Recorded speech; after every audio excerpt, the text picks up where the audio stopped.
बिस्मिल्लाहिर्रहमानिर्रहीम। शुरू करता हूँ अल्लाह के पाक नाम से जो बहुत बड़ा मेहरबान नहायत रहने वाला। दोस्तों, बहनों, भाइयों, बुजुर्गों, अस्सलाम वालेकुम। तारीख इस्लाम में मोहम्मद बिन कासिम की किस्त नंबर 65 आपके सामने खिदमत है, और इसमें हम बयान कर रहे हैं मुल्तान की तरफ पेशकदमी। तो दोस्तों, बहनों, भाइयों, बुजुर्गों, सिंध का दारुल हुकूमत अगरचे अरोड़ था, लेकिन बरमनाबाद की सियासी और फौजी अहमियत इससे कहीं ज्यादा थी। आबादी के लिहाज से भी ये शहर सिंध का सबसे बड़ा शहर था। फतह के बाद मोहम्मद बिन कासिम ने जो खतूत हज्जाज बिन यूसुफ और खलीफा वलीद को भेजे, इनमें इसने लिखा कि सिंध में क़ुव्वत मुदाफ़त अमली तौर पर खत्म हो चुकी है। अरोड़ के मुतालिक मुझे यकीन है कि वहां की अफवाज लड़े बगैर हथियार डाल देगी, और अगर उन्होंने मज़ामत भी की तो ये मार्का सिंध के बाकी मार्कों के मुकाबले में नहायत गैर अहम होगा।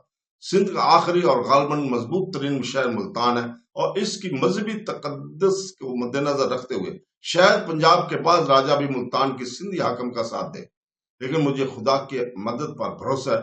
बरमनाबाद की फजा से पहले मोहम्मद बिन कासिम को हज्जाज बिन यूसुफ की हदायत मसूल हो चुकी थी कि वो दुश्मन की बेजा ना बर्दारी न करे, लेकिन मोहम्मद बिन कासिम ने इन खतूत के जवाब में इस बात की वजाहत की कि सिंध के बशिंदे तुर्किस्तान और स्पेन के बशिंदों से बहुत मुख्तलिफ हैं।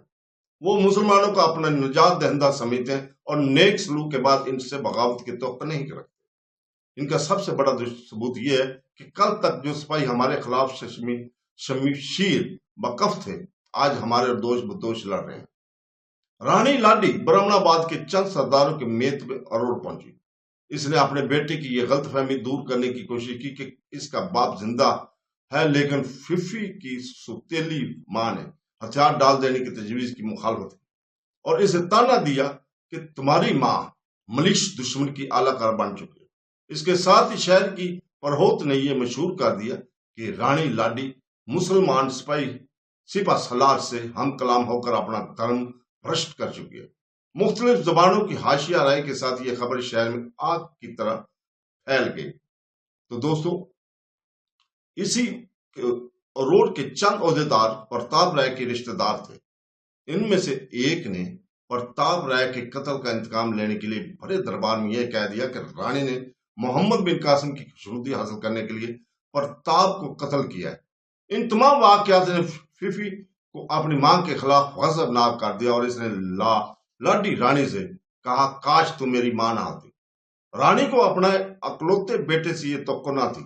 ये अल्फाज एक नश्तर की तरह उसके सीने में उतर गए और इसने यके बाद दीगरे अपने बेटे, अपनी सौकन और हाजरीन दरबार की तरफ देखा और कांपती आवाज में चलाई, बेटा शर्म करो, मैं तुम्हारी मां हूं। अगर इन लोगों की मदद से मुझे तुम्हारी इस गुस्ताखी का कामयाबी के जरिए भी उम्मीद होती तो मैं तुम्हें बसरा तक दुश्मन का तवाकब करने का मशवरा देती। लेकिन ये लोग कमीने भी हैं और बुज़दिल भी। जो तुम्हारे बाप के साथ वफा न कर सके, वो तुम्हारे साथ वफा नहीं करेंगे। तो दोस्तों, इस तरह उन्होंने कहा कि जो दुश्मन लाखों सिपाहियों को शिकस्त दे चुका है, इसके सामने तुम्हारे 10-20 हजार सिपाही नहीं ठहर सकते। सिंध की आधी फौज इसके साथ मिल चुकी है। मैं अपनी आंखों से इनसे ज्यादा गयूर सरदारों को मुसलमानों के सिपह सलारों के पांव पर हाथ रखते देख चुकी हूं। तुम्हारी खैर इसी में है कि तुम हार मान लो, वरना याद रखो ये लोग ऐन मौका पर तुम्हें धोखा देंगे। इस वक्त ज्यादा जोश वो दिखा रहे हैं जिन्हें अभी तक दुश्मन के सामने आने का मौका नहीं मिला। फिफी ने जोश में आकर कहा, माता खामोश रहो, मेरे साथी मरते दम तक मेरा साथ देंगे, तो बेटा याद रखो इस जंग में इन्हें मौत के सिवा कुछ हासिल ना होगा। 1 माह के बाद मोहम्मद बिन कासिम बरमनाबाद के इंतजाम से फारिग होकर अरोड़ की तरफ पेशकदमी कर रहा था। फिफी को यह मालूम हुआ कि मरते दम तक इसका साथ देने का दावा करने वाले सरदारों के मुतल्लिक रानी का अंदाजा सही था। मोहम्मद बिन कासिम की फौज ने अभी निसफ रास्ता तय किया था। एक सुबह फिफी को मालूम हुआ कि इसके चंद सरदार 5000 सिपाहियों के हमारा रातों रात शहर छोड़कर भाग गए। जब मोहम्मद बिन कासिम की फौज अरोड़ से फकत 1 मंजिल के फासले पर थी, تو روڈ سے اور 3000 سپاہی رات کے وقت شہر کے دروازے بند پا کر سیڑھی کی مدد سے فصیل سے اتر گئے۔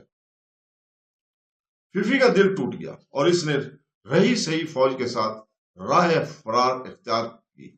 محمد بن قاسم نے ایک نو مسلم سندھ سردار کو شہر کا حاکم بنا دیا اور چند دن کی تیاری کے بعد ملتان کی طرف پیش قدمی شروع کی۔ تو دوستو اس کے ساتھ ہی ہم اجازت چاہتے ہیں، کل تک کے لیے انشاءاللہ تعالی کل ہم اگلی قسط آپ کے سامنے حاضر کریں گے۔ اللہ حافظ۔